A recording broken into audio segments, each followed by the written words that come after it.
আসসালামু আলাইকুম, welcome back to my another video. আজকে আমি চলে এসেছি বাংলাদেশ সামরিক জাদুঘরে, যেটি 1987 সালে বাংলাদেশ সামরিক জাদুঘর হিসেবে প্রতিষ্ঠিত হয়েছিল।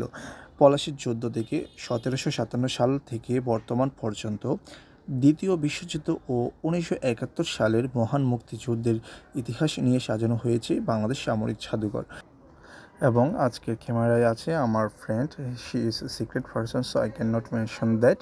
আমি তাকে মেনশন করতে চাচ্ছি না এবং সিক্রেট রাখার চেষ্টা করছি। ক্যামেরার সামনেও আনছি না এবং তার ভয়েসও আমি এখানে দিচ্ছি না।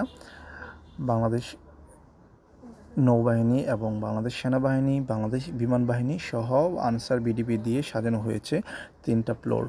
অর্থাৎ নিচতলায় বাংলাদেশ নৌবাহিনী, দ্বিতীয় তলায় বাংলাদেশ সেনাবাহিনী এবং তৃতীয় তলায় বাংলাদেশ বিমান বাহিনী ও চতুর্থ তলায় বাংলাদেশ আনসার বিডিপি ও গ্রাম প্রতিরক্ষা বাহিনী।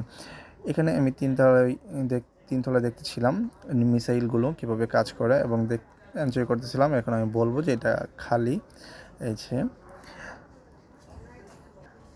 আর অবশ্যই আপনাদের হাতে সময় থাকলে চলে আসবেন এবং বাংলাদেশ ইতিহাস, ঐতিহ্য ও যুদ্ধাস্ত্র দেখবেন এখানে। তো আজকের মতো এখানে শেষ করছি। আবারও দেখা হবে, কথা হবে আপনাদের সাথে। নতুন কোনো ভিডিও নিয়ে হাজির হব। সবাই ভালো থাকবেন এবং লাইক কমেন্ট করবেন।